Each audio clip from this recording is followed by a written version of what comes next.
Okay, we are late, but now we're live. It's all good. We got to let it breathe just for a moment here, though, while we bring on the Facebook community. Bear with us just one moment here, gang. And we are good. Welcome in, everybody, to the Huddle Up podcast, presented as always by Mile High Huddle. I'm your host, Chad Jensen. With me, as always, my partner in crime, my fellow football priest. He is the deputy editor of milehighhuddle.com. He is Zack Kelberman. Zack, kind of been a quiet weekend. I know today, though, you kind of spit some fire on episode 7 of Kelberman's Corner over on Facebook for our supporters. But other than that, how's your weekend been? It's been quiet, and I'm always waiting for the other shoe to drop when it comes to the NFL. I mean, these type of transactions happen either in the dead of the night or, early in the morning. So I'm kind of, suspicious as to why there's been no news, but this is how it's going to be until free agency. But the good thing is, Chad, it's only around the corner now. It's less than a month until the open market officially opens, March 17th. It's going to be on soon. So I'm kind of biding my time knowing that the storm is coming, and we're bracing for it. Yeah. I mean, the new league year officially opens March 17th, and legal tampering will open up 2 days prior to that as far as free agency. But, that's still quite a ways to go in terms of potential trades that could go down. And I know right now, of course, that Broncos country, for the most part, remains completely on its chair, the edge of its seat, wondering what's going to happen with Deshaun Watson. And as much as guys like you and I are kind of like, man, I wish this thing would just go away because it just seems like the height of improbability, right? It won't. I mean, FanDuel updates its odds to reflect the Denver Broncos as plus 300? I'll pull it up. But number one, best odds to land Deshaun Watson in a trade. And yet, Zach, on the other hand, you have Houston Chronicles, longtime Houston insider. I mean, this guy is a Houston football insider dating back to when the Houston Oilers were the team in Houston. He's John the Kliss of the Texans. He is the Kliss of the Texans, and he's a Hall of Fame voter. I mean, this dude is, he's legit. He's saying, I guarantee the Denver Broncos won't land Deshaun Watson, and he picked the Jets of all teams. And, I haven't heard a lot of buzz about the Jets, and I think it's just because of the multiple first-round picks that they could give up, right. But it just won't go away. The Broncos keep getting roped back into it. So my question to you is, why do you think that is? Could it simply be because George Paton has been so overt and so public in his pursuit of every quarterback that's even been modestly available up to this point? I think Vegas and odds makers, I understand a lot of people put a lot of into it, a lot of onus into it. But I just think Vegas reads the same reports we do. And all of the chatter lately has been linking Deshaun Watson at Denver, some with the Niners, some with the Dolphins, some with the Jets. But it seems like there's a groundswell of Deshaun Watson at Denver talk, and Vegas has taken hold of that. And they're always being talked about as a team that's going to go all in for Deshaun Watson or all in for a quarterback. And once Carson Wentz was moved, I feel like odds makers, all speculation on my part, I feel like odds makers we're more prone to think that this carousel is just beginning now, and the next shoe to drop could be Deshaun Watson. I still don't think, and you guys can kill me for it, the Broncos are going to land him. And you wonder about the Jets, Chad. You have to figure it like this. If they are going to trade him, would they want to pick 9th overall or 2nd overall? And when they have the leverage there, they choose. I understand he has a no trade clause, but I think he'd want to get out of Houston so bad he would not mind going to New York. A lot of smoke to that fire as well. New York, the Dolphins, and the Broncos have been the 3 teams linked most. He wants to play for Robert Saleh. They have an exciting, innovative young offense there. I think it'd be a good spot for him and for Houston to get that number 2 overall pick. That is gold. That is platinum. That's beyond gold. I don't see the allure of the Jets in any way, shape, or form. And what has Robert Saleh, no offense, like what has he done to command the, coveted, that's where I want to go, excuse me, as a young quarterback. Like, what is Vic Fangio? Well, what's that? What has Vic Fangio done? Well, I don't think it's so much about Vic. If he were to come here, I think for Watson, it would be all about the allure of one of the most storied franchises in the league and the talent on that side of the ball. Now, I'm not an expert on the Jets as far as their personnel. I haven't even looked at a roster for them lately, but who do they got on offense that's going to allow a guy like Deshaun, who has that no trade clause? So he might be demanding a trade, but at the end of the day, he can't be traded to a place unless he signs off on it. It's true. You look at the skill positions. There's no argument. It's indisputable that Denver boasts better weapons for Deshaun Watson, but he has to sign off in it. I just think that all the things we're led to believe is that Deshaun wants so badly out of Houston. He's willing to go anywhere. And if that's the case, if he signs off on any trade, I feel like the Texans, their first inclination will take that number 2 pick over the number 9th overall pick. And I think the Jets have some talent on defense. They have Quinnen Williams, a young defensive piece that could really draw the Houston's eye. And they don't want necessarily Von Miller. They don't want an older player. They don't want, some broken down rental. They want a young defensive starter. And that's exactly what Quinnen Williams would be in a potential trade. Not only that, the number 2 overall pick. And that's why I think you have the Jets as a logical landing spot.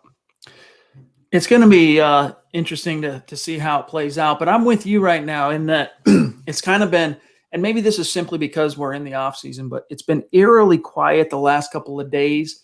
And it just feels like on a Monday or a Tuesday, another shoe's going to drop and something might happen. But guys, we're not done talking about this. We got a lot more to get to tonight, including what's on your mind. We see a lot of questions and super chats stacking up. It is so great to be here with each and every one of you. Appreciate you checking in and spending some time with us here tonight.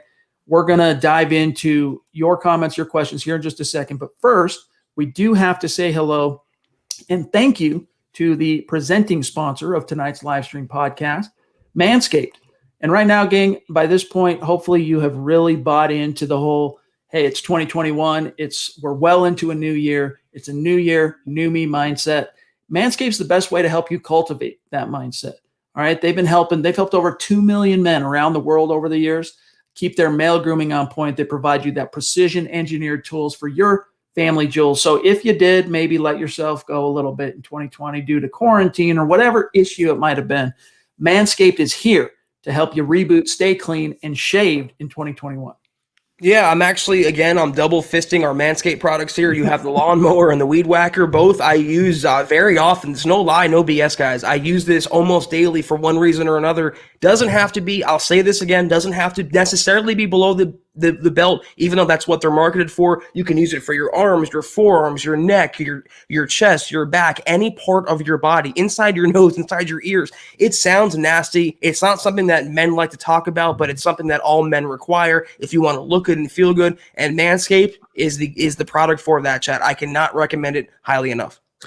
The thing they like us to talk most about is their piece de la resistance. All right, this is the Lawnmower 3.0. What's cool about it? All right, there's a million different razors out there, electric razors you could get for below the belt grooming. What makes this one the best is the skin-safe technology on the blade. So that's kind of some weird territory when you're trying to navigate down there, a little bumpy, whatever you want to call it. It doesn't nick. All right, this is skin-safe. Plus, you got the light, illuminate the undercarriage, and you can take this bad boy in the shower with you. It's waterproof. So my other thing about Manscaped that I absolutely love, and this is the last thing, there are so many different products that you can utilize to help take your male grooming game to a whole other level. So go to manscaped.com, get in on that action right now. If you use the code HUDDLE, you'll get 20% off plus free shipping. And trust when we say your family jewels will thank you. Yes, once again, get 20% off and free shipping with the code HUDDLE at manscaped.com. That's 20% off with free shipping at manscaped.com and use the code HUDDLE. Happy New Year to you and your family jewels. A lot to still get to here. Bear with me just 1 second. Quickly, though, have you followed the Huddle Up Podcast Facebook page?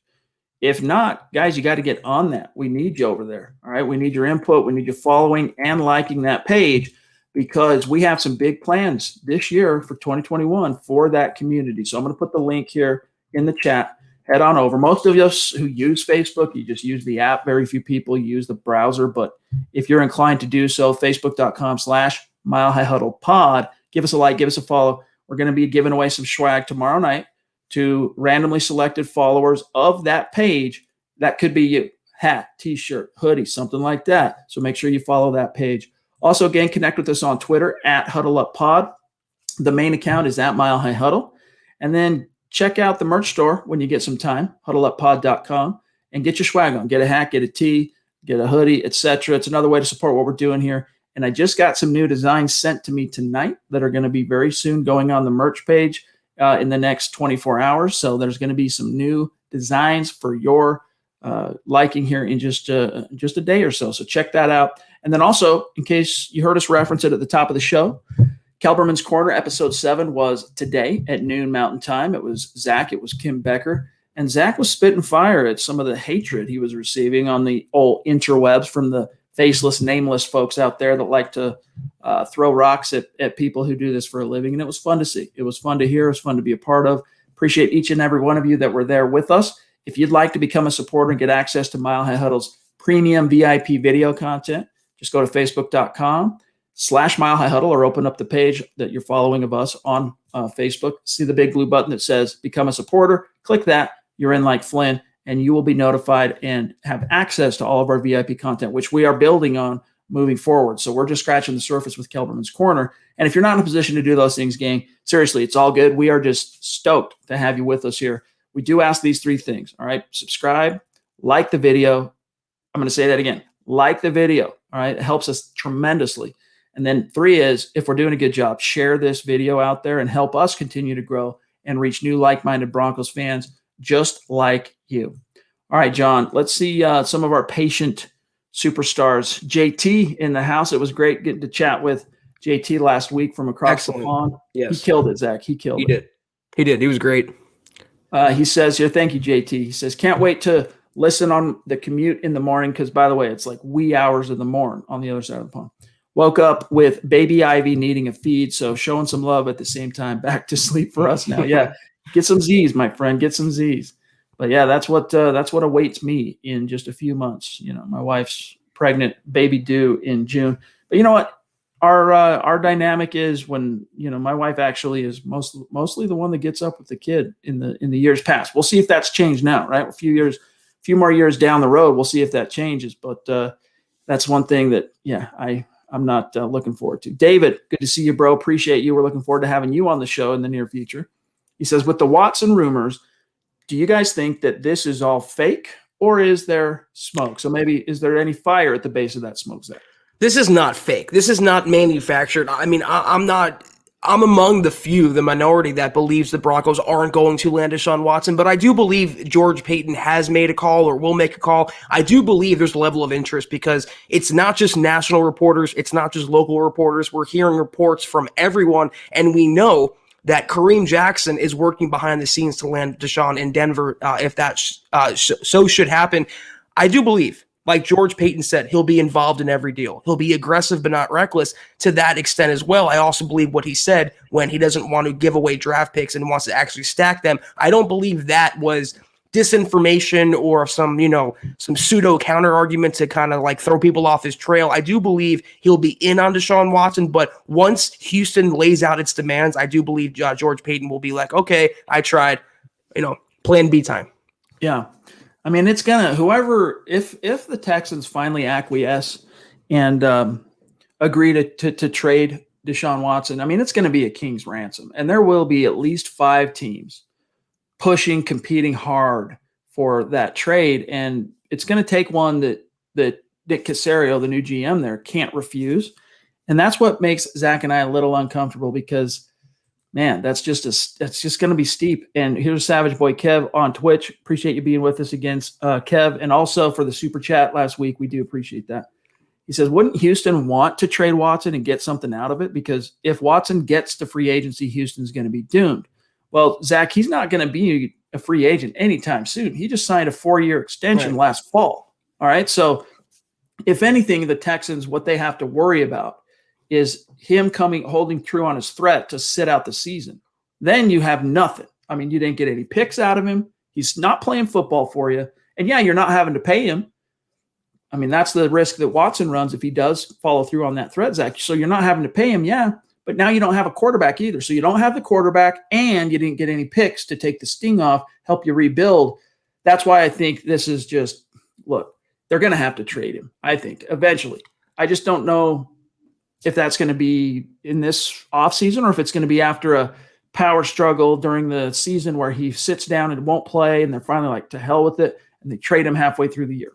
I don't know that they would have to trade him, though. I mean, if they have the leverage right now in the terms that he's under contract still, I mean, they own his rights. His only course of action is to sit out the season and not only rack up fines, Chad, but if he sits out past, what is it, week 10, he loses an accrued year toward free agency, which is not what Deshaun wants to do if he wants to get paid again. These players on these big contracts, just like Von Miller, they're looking to cash in again, Chad. That's the thing with Dak Prescott. He wanted a 4-year contract so he can get another contract when he was 30. It's the same thing Deshaun Watson going on to 26 years old, no doubt wants to do. So they can say, listen, you don't want to play for us? Fine. You go sit in the corner, you go pout, be unhappy, we'll draft your quarterback and we'll play without you. They don't necessarily have to trade him. Team Jokic, a.k.a. Christian, good to see you, my friend. A guy that has become a superstar over the last month or so. Really appreciate you, my friend. Good to see you. He says, sorry, guys, I've been missing a lot. Just got back from vacation. Anyways, go Broncos, hashtag state of being from Michigan. Where'd you go, by the way? I'm going on vacay at the end of March, first week of April. I'm going to be gone. I'll still probably be able to do some pod stuff. We'll see.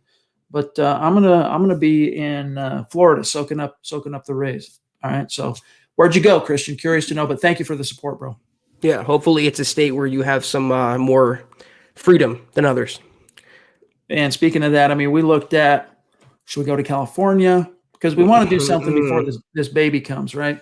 So, because once the baby comes, it's going to, it kind of ties you down for a while. And we wanted to do something with the other kids. So we look around, and I talked to a few people who had recently vacationed in California. And they said, dude, you don't want to do it. Like, it's oppressive. It's bad. You can't do anything. Their governor's getting recalled. You don't want a vacation there right now. It's a bad place to be. So we're going to Florida where things are a little bit more, open. But of course, we're going to be safe and take all the precautions we can. But we're not going to be paralyzed by fear forever because of what's going on. Michaela, good to see you. Appreciate that super chat. And Michaela came on strong last year. Probably about this time, somewhere in the offseason, definitely before the regular season started. And we really appreciate having you back. She says, Deshaun Watson has requested a trade, but the Houston Texans do not intend to trade him. So it is a moot point. Are we fooling ourselves? Yeah, it's a moot point for now. But I do think, Zach, like I said, I started with this.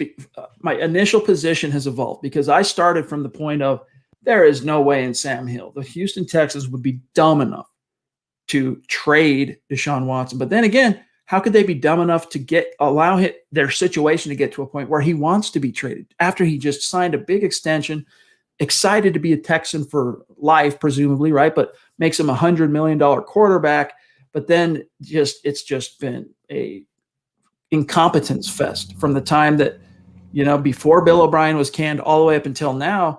And so I can't sleep on it. I think he's going to strong arm his way out of Houston. To me now, Zach, it's just the question of when. When do they give? Because now it's a pissing match. Pardon my French a little bit there. Who can withstand it the longest and who has the most leverage? I don't know. I don't think Watson wants to lose all that money that he stands to lose by holding out, but I think he ends up holding a little more power in this situation than the Texans. It's when, and it's also where, obviously. Where is Deshaun going to go? It could be where it's a protracted holdout through training camp, through the opening of the regular season. This situation might not get resolved, Chad, till the trade deadline in late October. It might devolve into that. But again, if he sits out past, I believe it's week 10 or week 11, he loses a year toward the open market. So one way or the other, I think it will get resolved. Either Deshaun stays in Houston this year or he does get traded. I just wouldn't hold your breath on anything going down in the next 2, 3, 4 weeks. And that's real quick. The Broncos can't wait on Deshaun Watson either, Chad. They have a roster to build. Peyton has a team to build. They have other holes on the roster. Are you going to be available? Do you want to be traded? Can we get him? If not, they have to move on. That's my point. Yep. I feel you there. We got one from Drew. Good to see you, my friend. Longtime superstar. Still would love to get you on the show. Reach out if that's something you'd be interested in doing, my friend. He says, I really don't see Watson getting out of Houston. It's a shame. He deserves so much better. And I wouldn't be willing to give up anywhere near what it would take. Here's what I would – it was put to me – oh, thank you, by the way, Drew. Let me add this to it, and then I want your thoughts on what Drew had to say there, Zach. It was put to me this way not too long ago. I think it was last week. that, because my reticence, and I'll say our reticence to give up a bunch of first rounders to land Deshaun Watson. But someone said to me, well, the statistics show that it's basically like just over 50% bust rate on first round picks in the league. When you get 5 years out, it's about a little more than a 50% bust rate. So let's say it took 3 first rounders. One of those are probably going to be a bust, just based on the odds. It doesn't guarantee it because every team situation is different. But if the Broncos were to make all those picks, in other words, probably one of them at least would be a bust, is what this logic is trying to convey here. Does that mitigate the sting for you at all, Zach? Hypothetically guessing that a first round pick they would give up would be a bust, it doesn't really do me comfort one way or the other. And there's also the probability, chat, to kind of play devil's advocate. Is there a certainty that Deshaun Watson would bring the Broncos a title? Because that's the whole reason why you're trading for him, is to win a Super Bowl. And unless he does that within the first 2-3 seasons, that trade would go down like a first round pick would be in this scenario as a bust. So it works both ways. And to Drew's point, what a lot of people fail to recognize, like they failed to recognize last year with Locke and Pat Shurmur, 2 things can be true at once. I do feel bad for Deshaun Watson. I realize how badly Houston has mangled that. They treated him poorly, and they shouldn't have.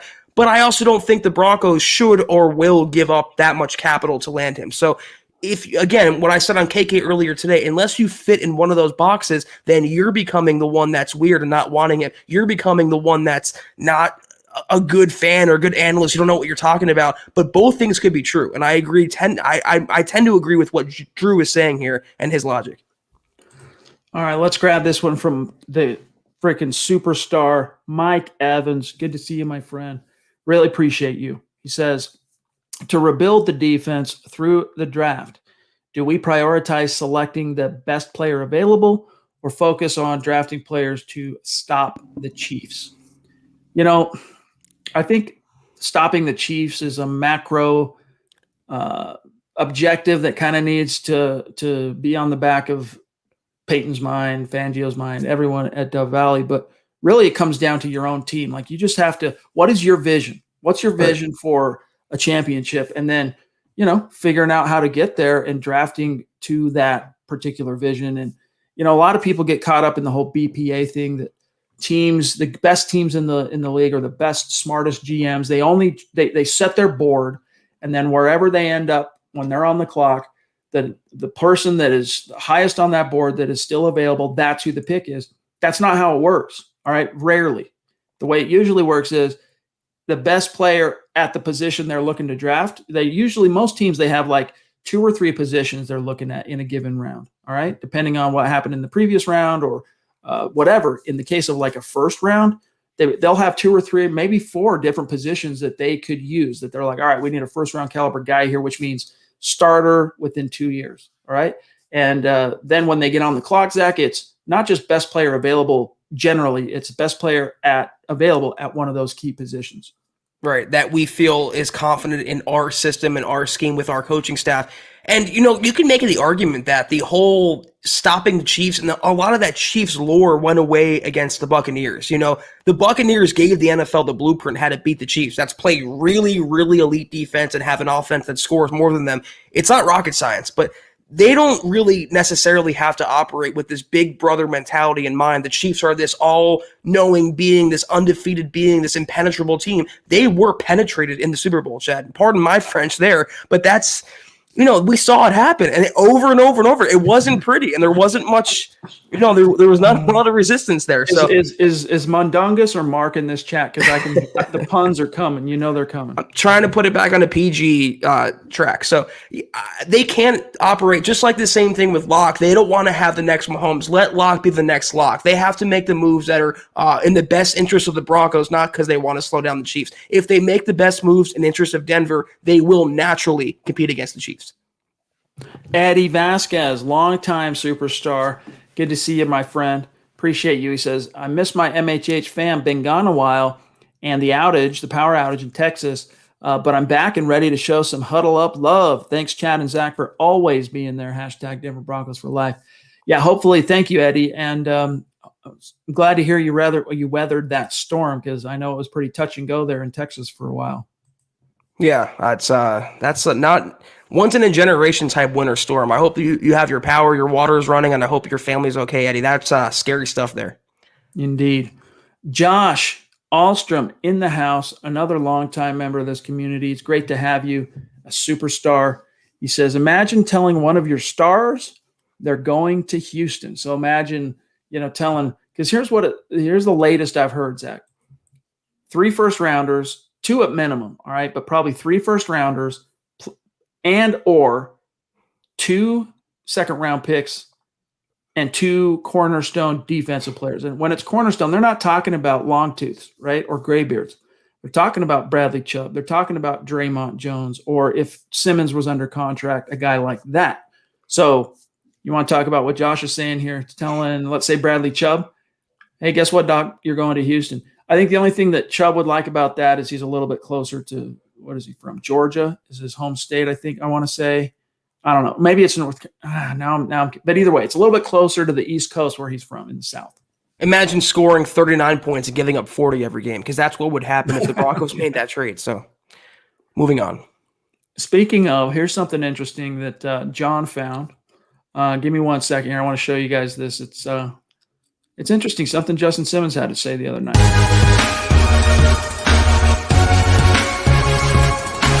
Is that the same the wannabes from Mile High Huddle? Oh, that's the wrong one, John. I'll find the other clip. Hold on. Let me find that on the next Super. I'll find it and upload it. Stand by, guys. I'll bring that up in a second. We did get a shout out though from Jay Sims. That's legit. We'll play that. Yeah, we'll play that. Let me find it. That's the. Well, I'll come back to it. Mark Langley, what's up, bro? Good to see you. He says, "What's up, my guys? So is Watson coming to Denver or what? Wow, all the reports won't stop. Yeah, that's kind of what we're trying to feel out here. And I think you and I kind of differ a little bit on this. Like, I get tired of writing some of the reports over and over again because you feel like you've written this story now 3 times or 4 times or 5 times or whatever. But I love this part of the NFL calendar. I love the speculation, even though you could call me a Drew Lock truther. All right, that's fine. I prefer the Broncos stay the course with Drew. That's my plan A. All right. But I do love and savor the speculation and the buzz and the different components to the offseason trail. And if it involves a quarterback, it's just all the juice here. It is. And, the quarterback is the most important position, not just in the NFL, but all the sports. And the Broncos haven't had that. And this can be the best quarterback, by far since Peyton Manning. So, yeah, I do like the reports. I like the rumblings. I love the rumors. We live for the offseason. What I don't like, though, is feeling like I'm wrong or bad at my job because I think the Broncos shouldn't or won't get Deshaun Watson. So there's this real cult mentality now when it comes to these reports and these rumors, and it's firing everyone up. The fan base is vexed. They're impatient. They're frustrated. I understand that, but take a breath. It'll be okay one way or the other. I promise. Look, I'm going to have to do it this way, John, because I don't want to spend all time. Thanks. Yeah, we got Josh. I don't want to spend too much time trying to find the correct file. So I'm going to do it this way. Bear with us one second here, gang. I'm going to do it like this. This is something John discovered the other night that Justin Simmons had to say on this very topic. Watson in Denver, though. We just got to see what happens, man. I like Drew. You know what I'm saying? I think if anyone adds somebody like Deshaun Watson, you're automatically contenders, right? That dude is he is an amazing talent. And with that being said, I also love Drew, and I think he's going to be great as years go on. All right. So was that lip service, Zach, or did you sense the note of sincerity in what he said about Drew there on the back half? I think he's been a good teammate. And when you contrast that with Jerry Jeudy or some of these other comments that have come out, Kareem Jackson about Deshaun Watson, it's actually refreshing to hear a Broncos player support his Broncos teammate. I'm not putting all stock in it, but again, both things could be true. Deshaun Watson's a hell of a quarterback. He's a hell of a talent, but a lot of internal optimism still surrounds Drew Lock, and not just in the locker room, but the front office as well. Fat Cats, good to see you, my friend. Bonafide superstar. He says, we have such a desperate need at corner. I just don't see how you let go of the number 9 pick with who's out there this year. If anything, maybe stockpile picks. Yeah, that's what's so counterintuitive, in my opinion, Zach, about how George Paton has maneuvered this offseason, juxtaposed with what he said on the podium in his hello presser about, building and drafting and develop, build through the draft, stockpile picks. And yet both quarterbacks, we know he's been on the trail of. I'm talking Stafford, I'm talking Watson.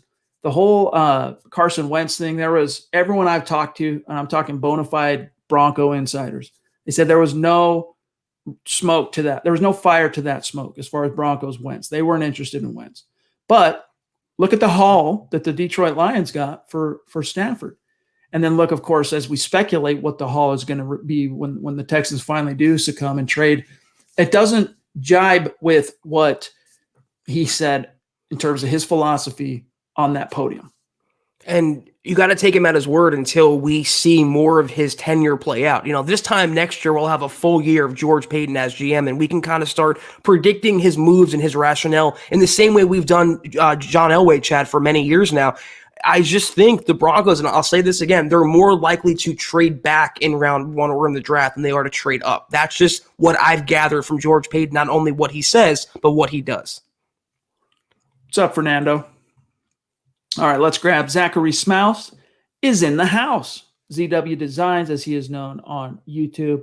Great to have you, my friend, and hope you're doing well. Looks like you're doing well. I mean, talk about a guy that has gone from being a member of the community, which he's still a member of the community, but to becoming like prolific podcaster.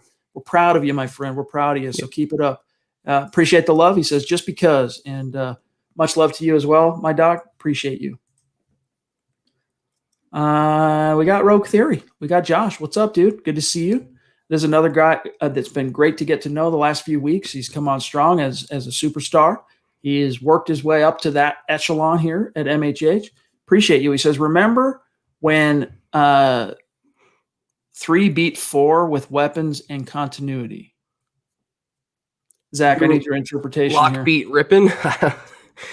I don't know. I think it's Lock. Oh, no, Watson, Houston. Oh, okay. That makes more sense. Right? Is that what he's saying? Josh, Yeah, that's got to be the Houston game in 2019, yeah. Clarify, because, yeah, that's true. And you know what was so pleasantly surprising about that Week 14 game in 2019 was that, the Broncos up to that point had, they finished with 7 total wins, and Drew went 4. So they had 4 wins that year, and they were in Week 14. And they were going up against a Houston Texans team that was the eventual AFC South champs. They won double-digit games that year, and they were at home. And the Broncos put the smack down, and Drew Lock got hot from the drop. And Watson's, he was cold early, heated up late, but it was just too little, too late. Drew Lock laid the smack down on Deshaun Watson, and fans have forgotten about that, Zach, because of the phenomenon known as recency bias. That's right. But let's chat real quickly, lay out the excuses as to why Drew Lock did so well that game. The NFL had no film on them. He was playing the Texans defense. It was luck. I mean, the playbook was dummied down by Scangarello that year. He does have these shining examples on his resume. You saw it against Carolina. You saw it to an extent against the Raiders in the finale. He has tangible talent. And when you go up against the best, as he's done, Chad, he's faced Cam Newton. He should have won that game if his receivers, caught passes. He has gone toe-to-toe with some of the best quarterbacks, and his worst games come against the lesser quarterbacks. I think he rises to the challenge. Not saying he is Deshaun Watson, but there are examples where he's gotten the best of some of his better counterparts. Mm-hmm.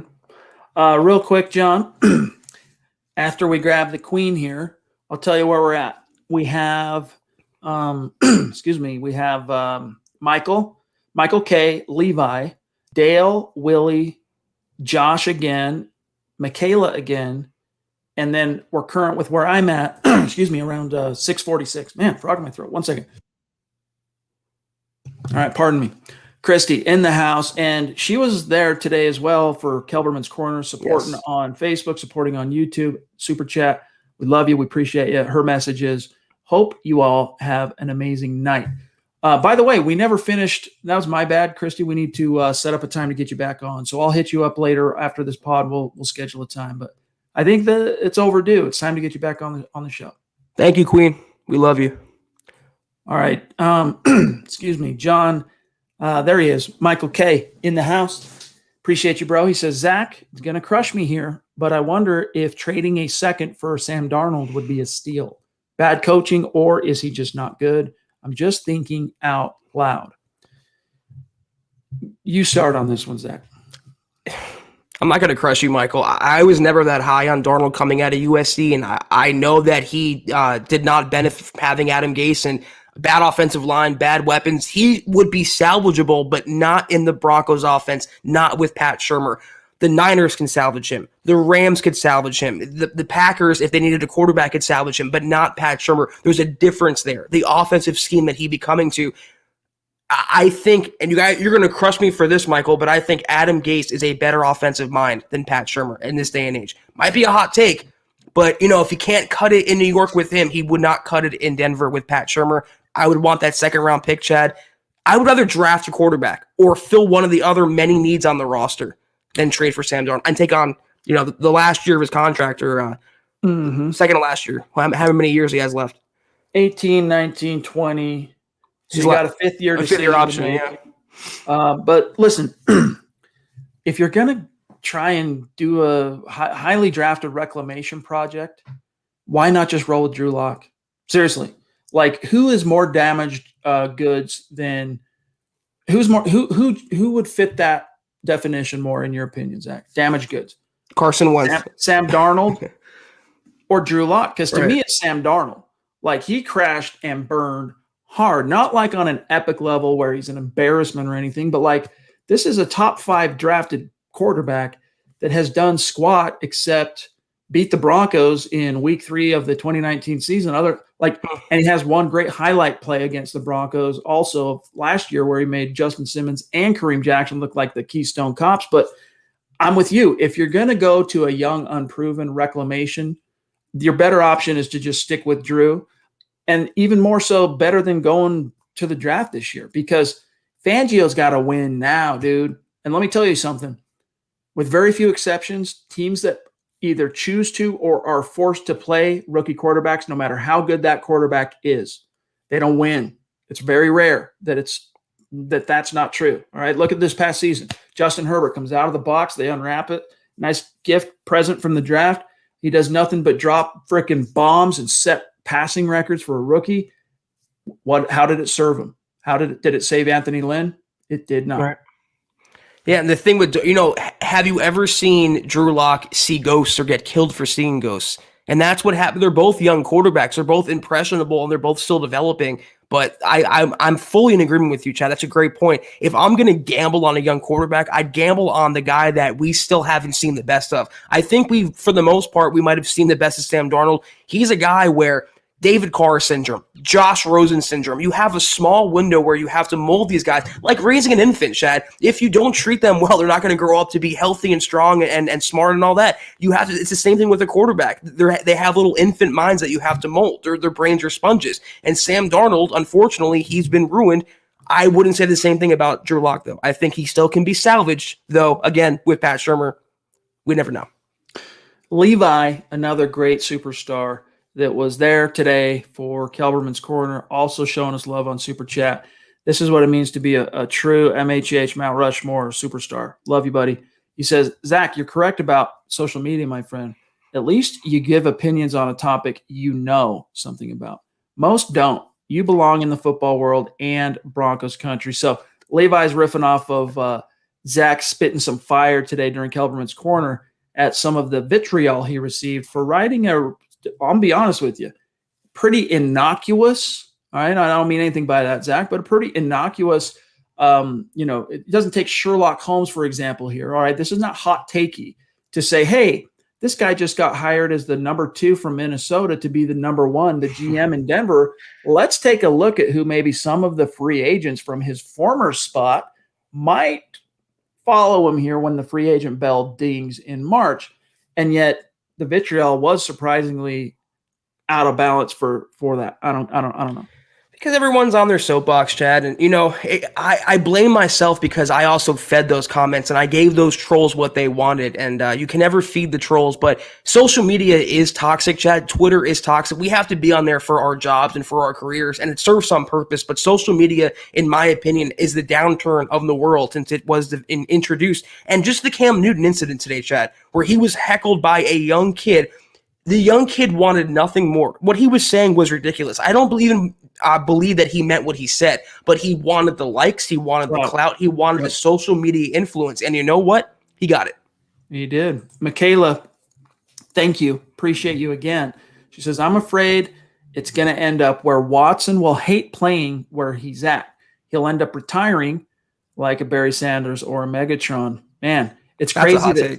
It's crazy that two of those, I mean, I can't think of another NFL story anywhere where a player that was Hall of Fame caliber, so unhappy with where he was that he just said at the peak, still maybe not the peak of his career, but still in the prime, window.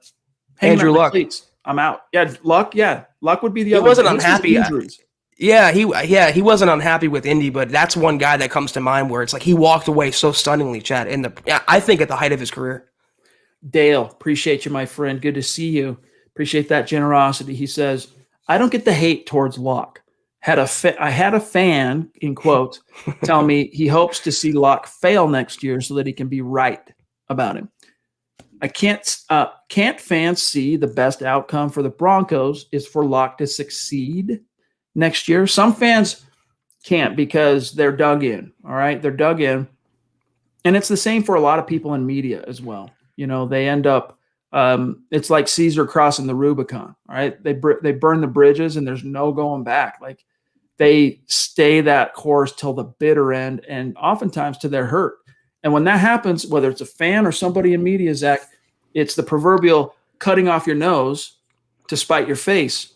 In this case, like, I don't understand the hate either. I really don't. I think, and you've heard me talk about this, guys, before on this podcast, I think, unfortunately for Drew, the reason so many have turned on him the way they have is not because he's been some colossal bust of a player. He hasn't. We're not talking about Paxton Lynch here, but he unfairly gets painted with the same brush. It's really a culmination, actually, Zach, of 5 years of world of suck. And he just happens to be the easy target right now because he's the Q. Give him more time, give him one more year in the scheme. I do think it still makes the most sense. You want to talk about stockpiling your picks. You got so many holes to fill on defense. Use those picks, fill those holes, run it back one more year with Drew, because unless you can land a day one proven upgrade and what's left out there that's actually, within the grasp of a George Paton, maybe Watson. All right. Wilson, I don't think is getting traded from Seattle. It's Watson or bust. There's no one else out there that actually has a realistic chance of landing in Denver who you could convince me today would be a day one upgrade over Drew. So that being the case, if Vic Fangio wants to save his job beyond 2021, he wants that fourth year as the head coach. Honestly, if you don't land Deshaun Watson, Drew, in my opinion, gives you the best chance. But if you did land Deshaun Watson, Zach, this is my last thing, and I'm serving it over to you. It's almost fool's goldish because I think it would benefit you in the short term. I think you would have a surge. I think in 2021, they probably find a way to make some hay. They probably get better than 500, and maybe they make the playoffs. But then those holes, man, those holes didn't get filled because you gave up your first, your seconds, you gave up two foundational defensive players. And if you're not putting up 35 points a game, you're not going to compete as the Denver Broncos because there's so many holes on your defense. So it's a double-edged sword. And eventually, Zach, those chickens would come home to roost. So it's a pick your poison. It's a pick your poison proposition. What often happens on a double-edged sword is you get cut one way or the other. And that's what the Broncos are going to learn if they make that trade. The whole, to Dale's point, though, is why some fans are more so rooting against Drew Lock than rooting for the Broncos. This goes back to my social media rant, my tidbit today. It's because Broncos Twitter and check marks and people are telling Broncos fans that Drew Lock is bad. He's a bottom five quarterback. The stats say this, the analytics say that. He's bad, and they buy into it, chat. I'm not going to get into politics, but there's a derangement with Drew Lock that is somewhat mirroring what you see in politics. Is the only thing I'm going to say on it.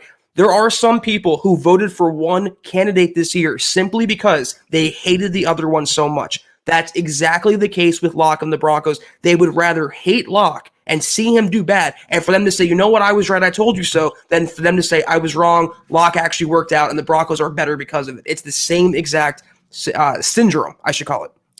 Yeah, it is. Excuse me. It is in the Broncos' best interest for Drew Lock to develop into that franchise guy. Why? Because you walked the desert. You put in the time. You sweated the bullets, the blood, sweat, the tears. And if he succeeds, that means you probably kept all your draft picks instead of giving them up for a quick fix. And that means not only did he succeed and he got better and you made the right decision because you stuck with him through that development of the last stages of his developmental curve, but you also got to keep all your picks, and thus you have a more balanced, competitive roster that you can actually go toe-to-toe with some of the giants in the league. Let's grab Deshaun here. Appreciate you, dog. He says, we have to be aggressive to win games. We can't just sit back and keep drafting players to keep losing games.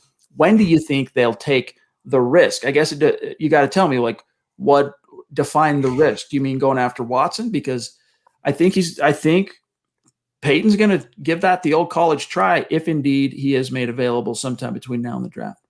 So you think it's the Broncos have been so bad because they've been drafting players? That's the reason, not because of a pandemic or injuries or poor coaching, poor quarterback play. I will add to that, but you have to draft players. You have to build from within. The best teams in the NFL. Look at except for Brady, look at the Buccaneers, what they did. All of those players and Shaq Barrett were homegrown. They were molded. They were drafted. Jason Light did a great job as the GM there. Look at the Chiefs. Look at the Packers. These teams live to draft players. They don't like to sign outside guys. So you have to build from within. And fortunately, despite how you might feel, Deshaun, the Broncos have a GM now who values that, who gravitates toward that. And say what you want about Minnesota, they have been consistent. They might not have been winning titles every year, but consistently good. And right now, for the time being, considering the last 5 years, we will all take consistently good in Denver.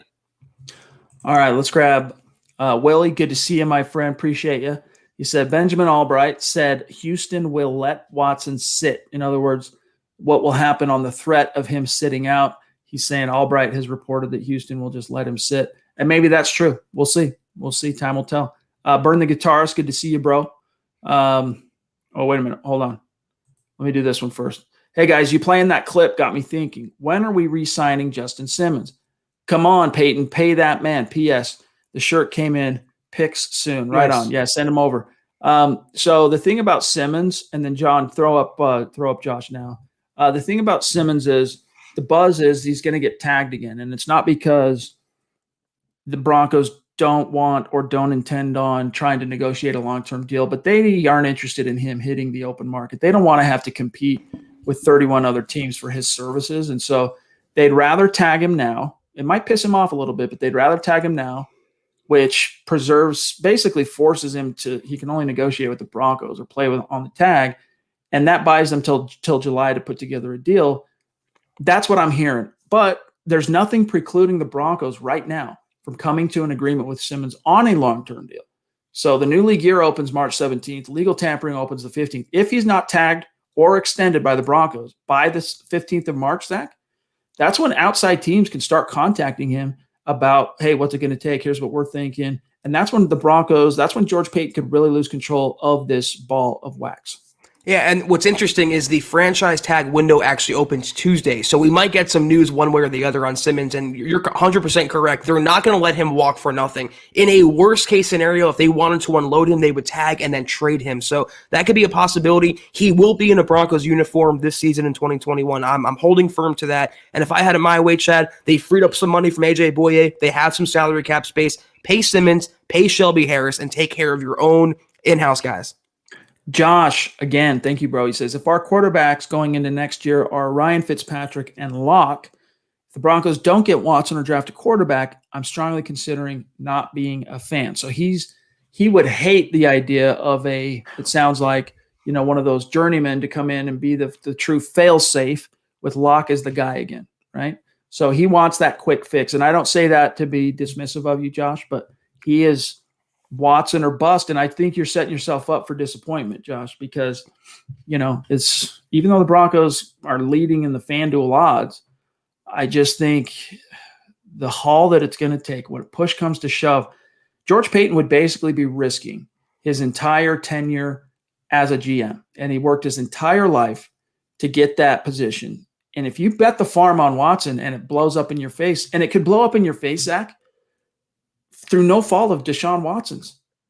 It could blow up in your face, not because of Deshaun, but because Deshaun could not carry a defense that lacked first-round picks, that lacked cap space to sign free agents for 3 years. Then you lose it all if you're George Paton. So you would have to be perfectly, absolutely convinced that Watson could, by virtue of his own play, raise all ships, cover those holes like a Peyton Manning in his prime type quarterback. And if not, be relatively confident that if you still gave up those picks to land Watson, that the plan you had in place to still try and address those holes was sound enough to give you the comfort and confidence to pull the trigger. And I just don't know if he's there yet. We don't know. Yeah, you kind of nailed it there. You have to ask yourself, if you want to make this trade, is Deshaun Watson Peyton Manning? Because Peyton Manning or Patrick Mahomes are the only quarterbacks you can realistically make that trade for, to give up so much and to sell the farm to that extent. And in my opinion, as good as Deshaun Watson is, he is not Peyton Manning, nor is he Patrick Mahomes. And to your point as well, Chad, who's to say that if they trade for Watson, he doesn't walk, wrong one day and step wrong and he tears his ankle. He breaks his ankle, just like Von Miller. Things can happen in the NFL. So, Josh, I'm not going to light you up too much. You've been a worthwhile and very interactive supporter with us, but which side of the jersey are you rooting for, the front or the back? And you kind of fit into that box that I was describing earlier. You hate Locke so much that you give up on your Broncos fandom if they don't replace him. I don't subscribe to that theory. I don't either, and I could at least try and understand it if he was Paxton Lynch through 18 starts and he's still Paxton Lynch. I could understand being that fed up, seriously, but that's not what he's been. Kaiser Nada, good to see you. This is a newer name, Zach, that on Super Chat. So welcome. Thank you. Appreciate you. Make sure you connect with us on Twitter, and we like to tag you and keep the conversation going. He says, longtime viewer, first-time commenter. If Watson is a once-in-a-lifetime quarterback, why don't we go all in for him and build a team around him through free agency? Well, is he?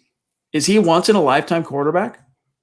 I mean, I'm not convinced of that. I'm telling you, we get a lot of hate, Zach and I, for even questioning, is Watson a top 5 guy?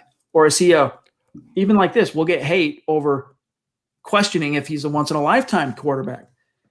Show me how, if you say he's a once-in-a-lifetime quarterback, show me the empirical evidence you're leaning on for that conclusion. Is it the 3 Pro Bowls?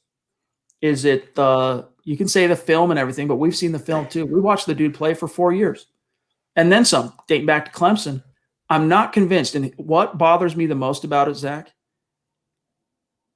he couldn't elevate the team last year. And I know it was a dumpster fire, but through his best efforts, that team was not competitive. You pointed to his Pro Bowls and then you kept grasping for straws, Chad, to make that argument, and you couldn't do it. What else can we lean on if not for superficial stats like passing yards or Pro Bowls? Isn't he 1-2 all time in the playoffs? They went 4-12 last year, and he'll get excused and justified for the coaching, the injuries, whatever. Deshaun Watson, though, to me, is not once in a generation. He's a top 5 quarterback in this day and age in today's NFL. But overall, Peyton Manning is a once in a generation quarterback. John Elway is a once in a generation quarterback. I don't think anyone would lump Deshaun Watson in those categories. You're right, by the way. 1-2 all time. Led the Texans to a wild card berth in 2018. Lost to the Colts.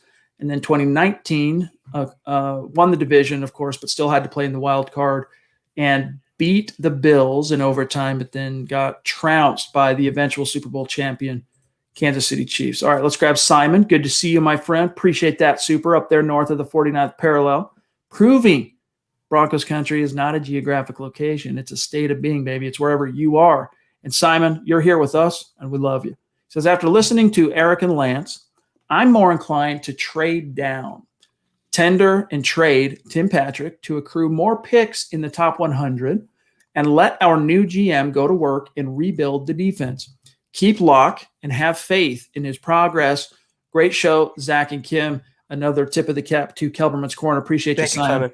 I know, Zach, you and I differ a little bit on Timmy P.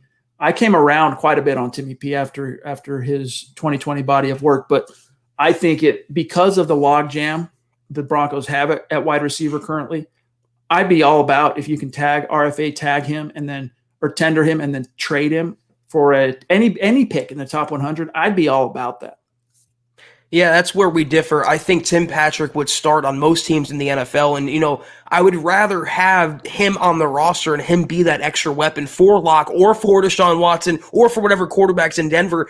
I just think he's Cortland Sutton light, Chad. And if he was a Jag like a Juwan Winfrey or Tyree Cleveland, I'd be more inclined to deal him. But what he showed last year, he's more deserving of a contract extension than he is a trade. He to me, he's like the Shelby Harris of offense. Very unheralded, but very, very good in his own right. John, we need Josh V, Jesse, Big Chonkers, whatever that means, Illustrious Productions, Naj, Dennis, Jess, and then we're current with where I'm at, just FYI. While John's pulling those up, let's grab our friend Jeremy, a.k.a. Black Knight 232 in the house, a Mount Rushmore superstar. Good to see you, bro. Appreciate you. He says, if Locke falls on his arse, let Rypien take over the starting job and see if he has what it takes to be a franchise quarterback. A lot of people got excited about that. What was it?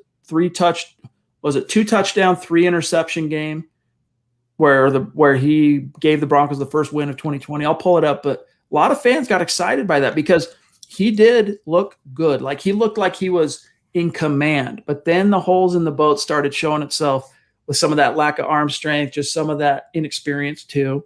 And he got picked off a few times, including a pick 6, and almost gave away the game. If it's not for Melvin Gordon, and you know what? Brett Rypien got out in front in that play that I'm thinking of too. He contributed to that long rumble for a touchdown from Gordon.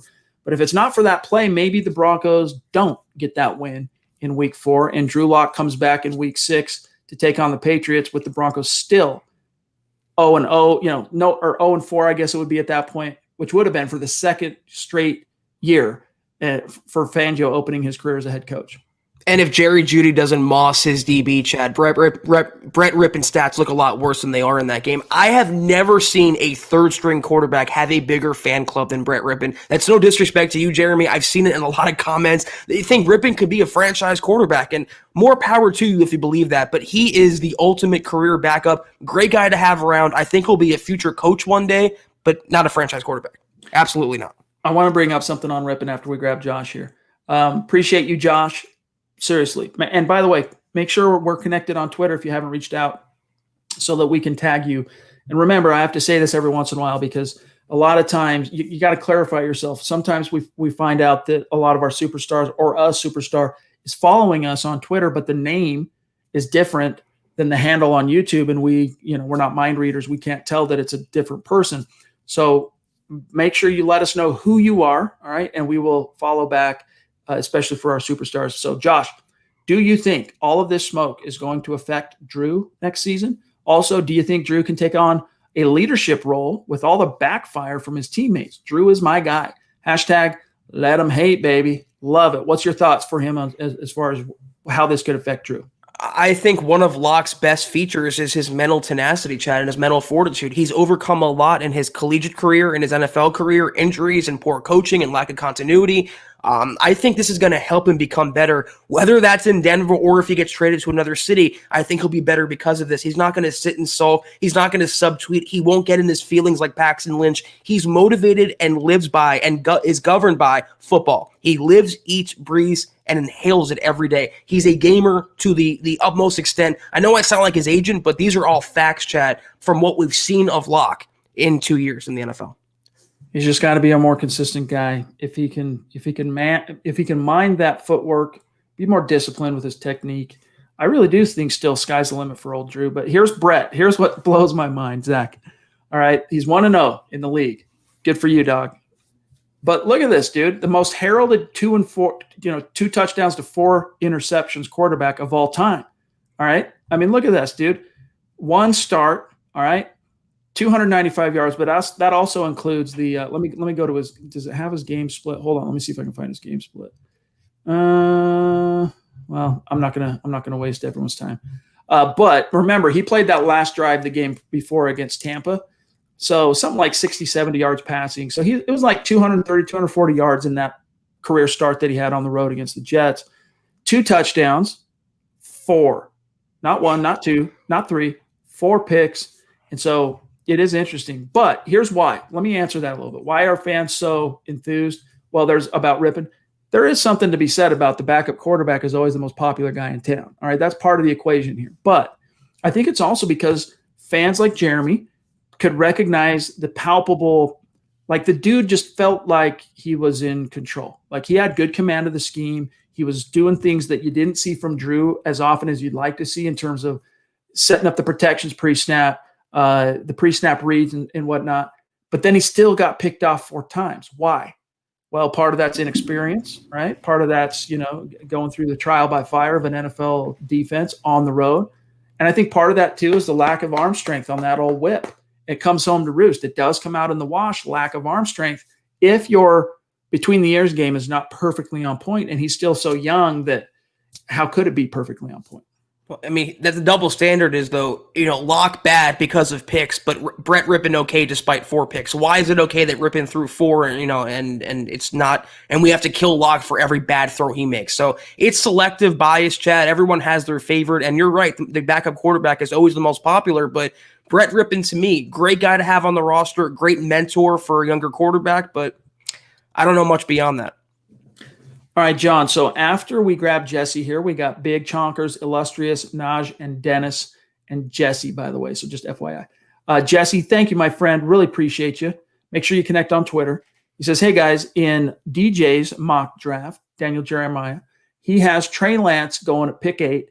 If that happens, do we trade up? Also, how much do we get in a trade back with the Bears? Hashtag state of being from the 609. Rad, dude. Thank you, Jesse. Let me pull up the NFL draft. Where are the Bears picking? What number? That's what I'm pulling up real quick here. Stand by real quick. I don't have this memorized quite yet. All right, so Broncos at 9. Here, you guys can follow along. So I think it's more fun for people to see what I'm seeing here. All right, so the Broncos at 9. Cowboys 10, Giants 11, Niners 12, Chargers 13, Vikings 14, Patriots 15, Cards 16, Raiders. Whoa, dang it. ESPN's websites are so clunky, man. 18 Dolphins, 19 Washington. They're in the 20s. 20. They So would get a pick nice 20. little haul. Yeah, so going from the 20, anywhere in the 20s, up into the top 10, we could pull up the old value chart, but it would be probably your first, obviously, you're moving from 20 to 9, and then probably a 2 and a 3 at least, Zach. I mean, last time I tried to guess it at freaking draft chart values, I got pilloried, but I can double check that. Yeah, I don't think they would get a first-round pick unless Chicago would be desperate to draft someone at number 9, but they would get at least maybe multiple seconds and a third or multiple seconds and a fourth or a pick swap later in the draft. They would get a nice little haul there, but I don't know that Chicago would want to do that. I don't really know their needs too much or how bad they want to trade up, but the Panthers at 8, I don't think they're taking Trey Lance because if there's any team that has serious smoke to the Watson fire, it's Carolina right now. They are clearing cap space. A lot of reports said they're going to be aggressive, even offering Christian McCaffrey and 3 first-round draft picks, reportedly, Chad. I think Houston will take that deal over the Broncos. So you'd have to get to 1350. All right, that's the point value of the number 9 pick. So minus 850, which is the 20 pick. So what's that? You still got 500 points to cover that gap. So you're giving up a second rounder probably. You're probably giving up a second or 2/3 would be my guess to answer your question, my friend. All right, we got one here from Big Chonkers, another newer name that we don't recognize. Love the name. Don't know what it means, but we can use our imagination. Honestly, a Watson trade scares me more than keeping Locke because of what we'd have to give up to get him there. Good news is we'll know in 3 weeks. We might know by 3 weeks, but this could drag on. But here's the thing. If you're the Texans, I know guys like Benjamin Albright are reporting they're inclined to just let him rot if he wants to hold out. But again, you're not getting anything out of that. Sure, you're not paying him, but you're still without a quarterback, and you're still without the capital that you would have gotten if you would have traded him. So I think, honestly, here's my bold prediction. I bet the Houston Texans have a change of heart between now and the draft. Between now and free agency. And he probably ends up getting dealt. I really do. I just don't know that it's going to be the Broncos. I don't think, if we're to believe what Paton said on just face value of what he said about his philosophy on his hello presser, Zach, how could he do that? How could he give up the farm, right? It's going to take a true king's ransom to land Deshaun Watson. My bold take is it might not be 3 weeks or 3 months even. What was the last comparable trade where a quarterback was so disenfranchised he would consider holding out to force his departure? That would be what, Carson Palmer? And that happened during the season. So it could be up until the trade deadline where, again, he wouldn't lose that accrued year toward free agency. Deshaun Watson would. It might drag on. And if I'm saying, Chet, if they don't have this resolved by free agency or definitely by the draft, they have to move on. They have to do what's in the best interest of Denver and start building this team and not build around what Deshaun Watson wants to do and his timeline. But also, Carson was an old man almost by that point. You know, he was an 8th or 9th year vet by the time the Bengals dealt him to the Raiders. All right, Illustrious Productions, thank you for the super chat. Connect with us on Twitter, my friend. He says, what offensive scheme do you think would best fit Drew? I think a Shanahan scheme, he'd be money in the bank, especially. That's why I think he looked good. That was 5 games he started in 19 because the Scangarello scheme, that's the bones that it's built on. But especially if you had Kyle making those play calls and design, I think Drew could really succeed because that scheme demands movability, mobility, athleticism, improvisational, that was clunky, acumen outside the pocket, and the arm. If you got those things, my full, strong, concrete belief, and this is absolute, is that Kyle Shanahan could make lemonade all day long with Drew Lock, a quarterback of Drew Lock's talent. So, but what's the difference? Let me just elucidate a little bit further here. What's the difference between a Kyle Shanahan scheme and a Pat Shurmur scheme? Because they're both kind of West Coast bones. The big difference is Kyle is way more zone blocking, run scheme oriented, a lot more 2 tight ends, a lot more play pass, a lot more play fakes, a lot more play action. Whereas, as you saw from Shurmur last year, he likes to just line up 3 wideouts and a tight end and the quarterback in the shotgun and just try and go. And it becomes so predictable because he doesn't, he's not, what's a good word? He's not versatile enough with his packages and his groupings, personnel groupings, that it becomes predictable.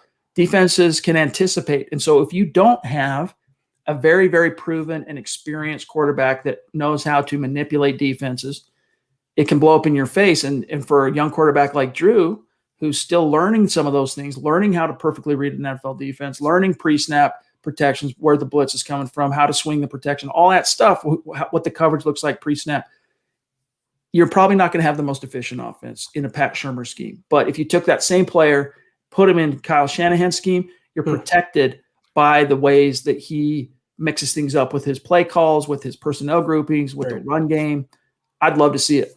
Dead on, yeah. If Kyle Shanahan, which he did, he made Nick Mullins passable. He can make Drew Lock, I believe, into a top 12 quarterback because when you have, not to an overly extent, there's always a hint of moderation in every offense, but you saw no creativity in Pat Shurmur's game. I mean, literally zero. He would not even have play action under center for Drew Lock. No jet sweeps, no trick plays, nothing. But Kyle Shanahan, he calls those plays because it hides, if applicable, or it amplifies his quarterback in his scheme. Again, you put Drew Lock in a Kyle Shanahan system, you put him on the Niners tomorrow. I believe his upside is a top 12 quarterback in the NFL. Coaching makes a huge, huge difference.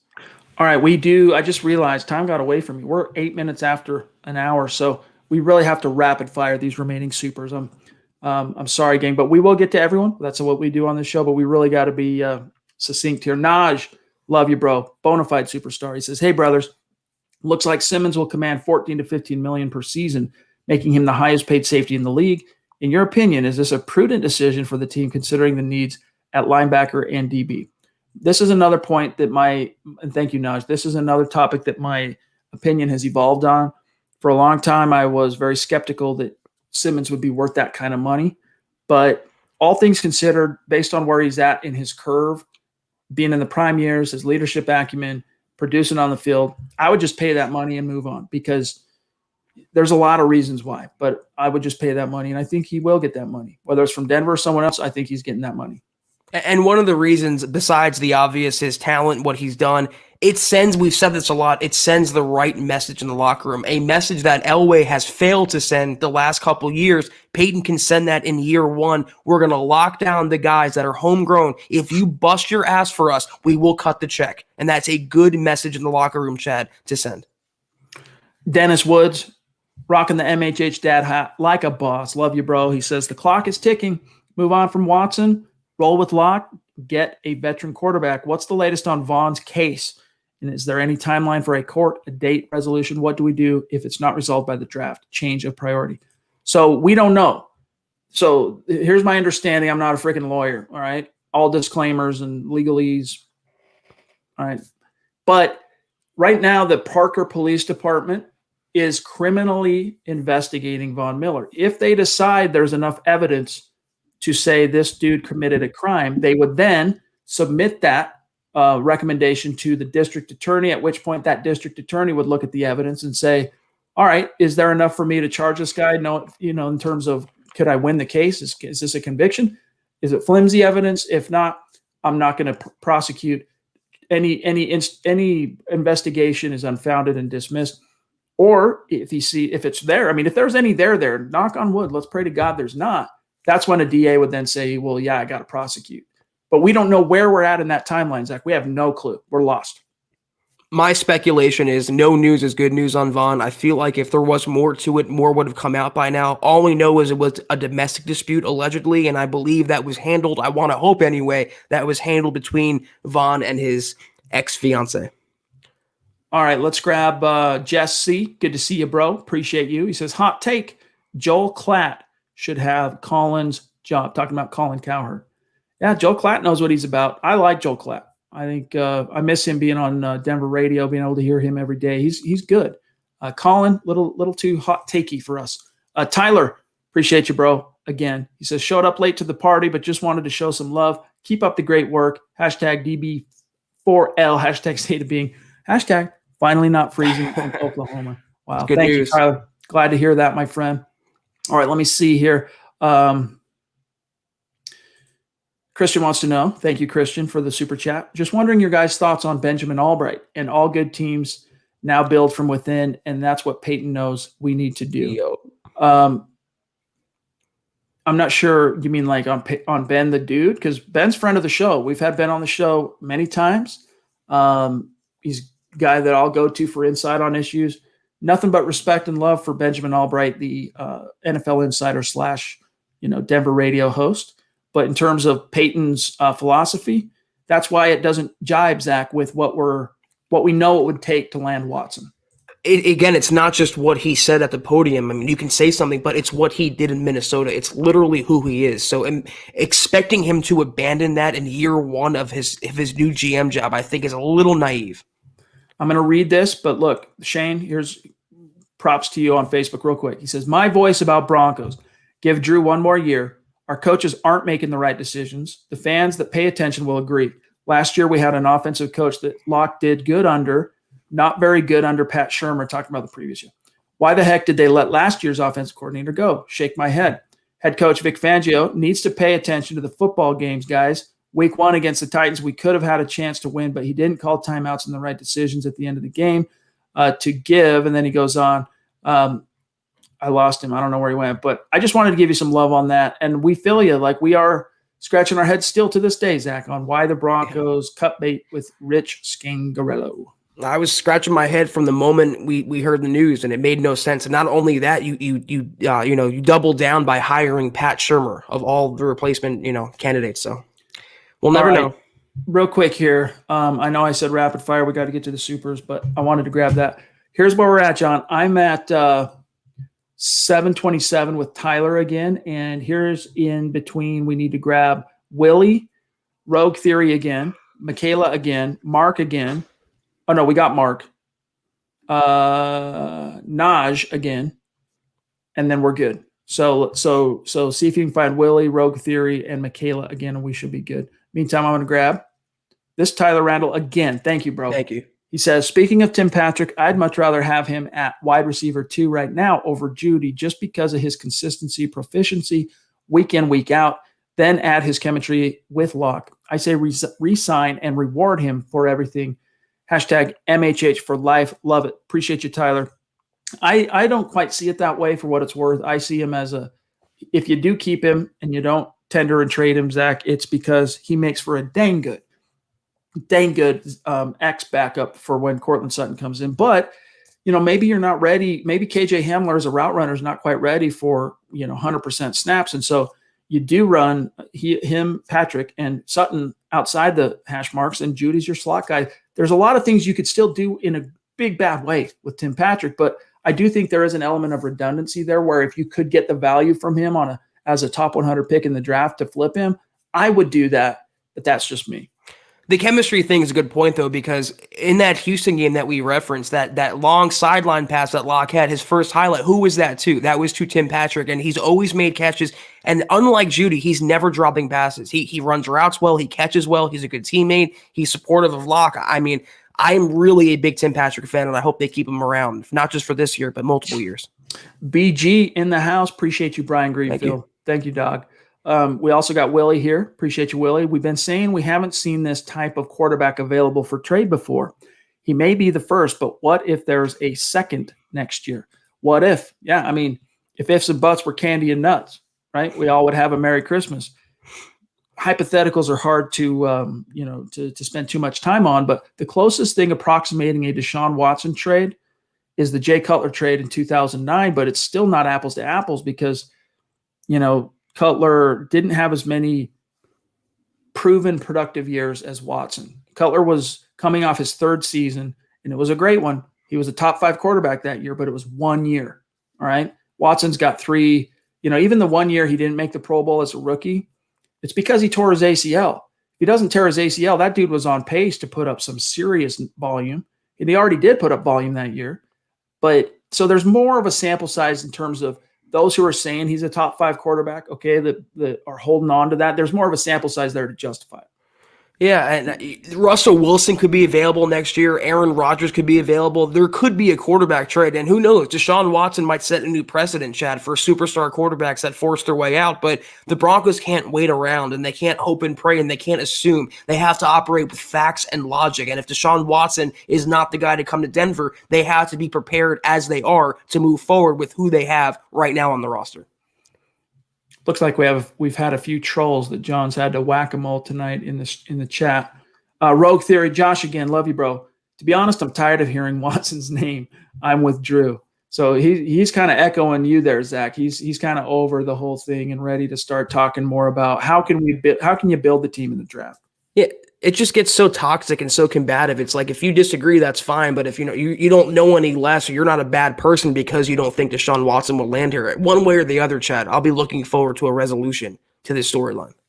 All right, John, there's another one from Michaela and Naj, and then we're good. Meanwhile, here's Swag X Nation. Thank you for that super chat, a newer name we don't recognize. So welcome. Thank you. Connect on Twitter. I really like Drew Lock. He has all the tools. He only had 1 year, really, and there was no offseason or training camp. So give the guy a break. Go BRS. Amen, dog.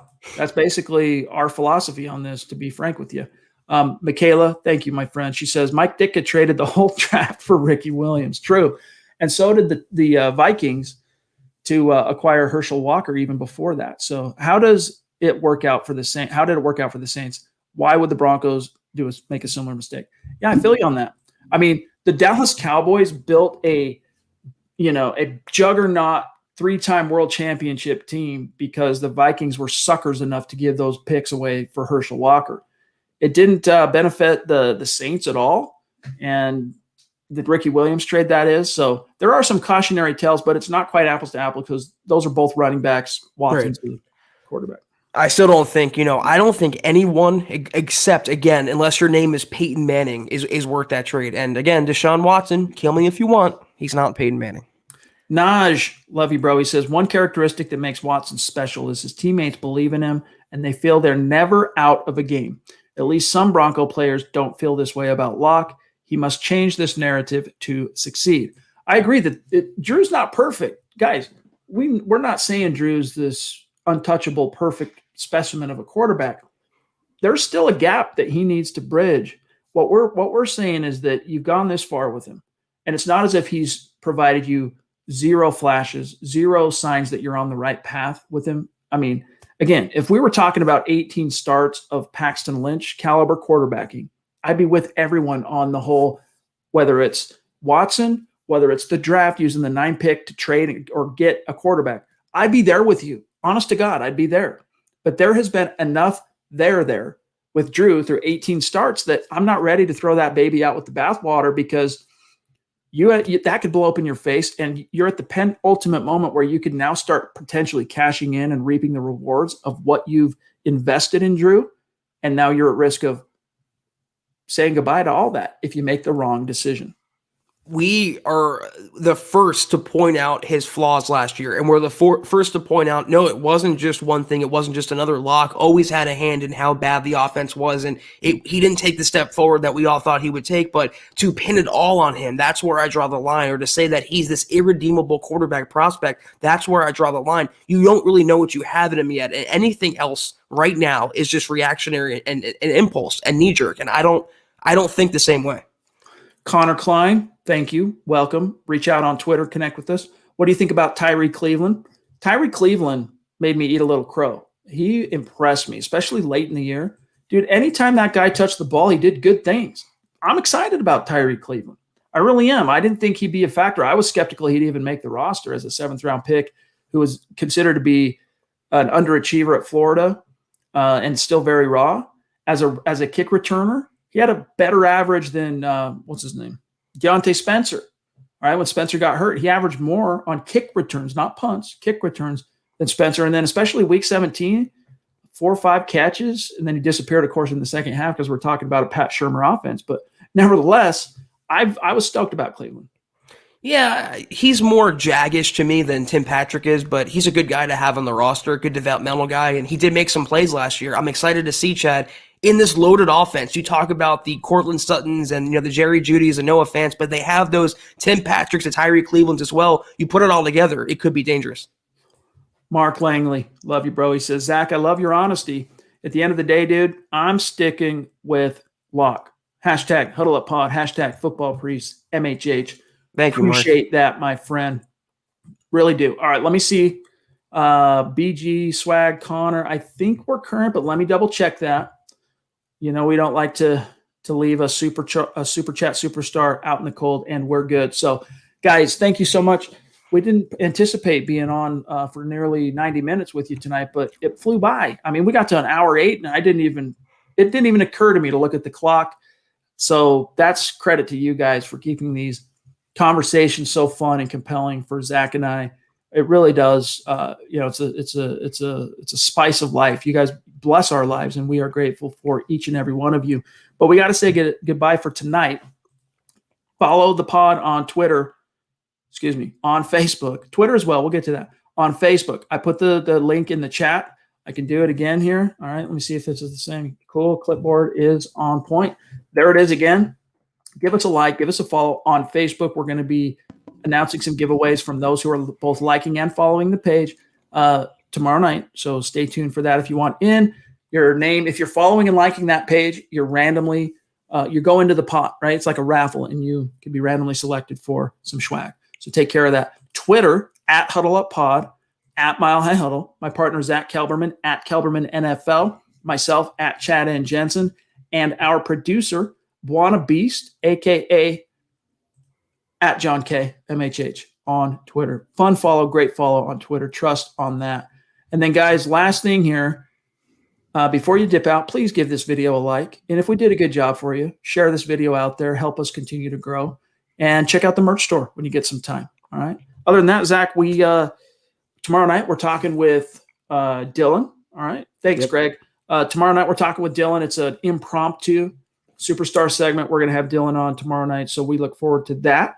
And then a great week of podcast programming coming down the pike. So have a great start to your week, bro. And you sign us off. Of course, you too as well, and everyone else out there. Thank you for tuning in with us. We'll hope you have a great end to your weekend, a great start to your week. We'll be back tomorrow, 6 o'clock Mountain, 8 o'clock Eastern. Take care, and as always,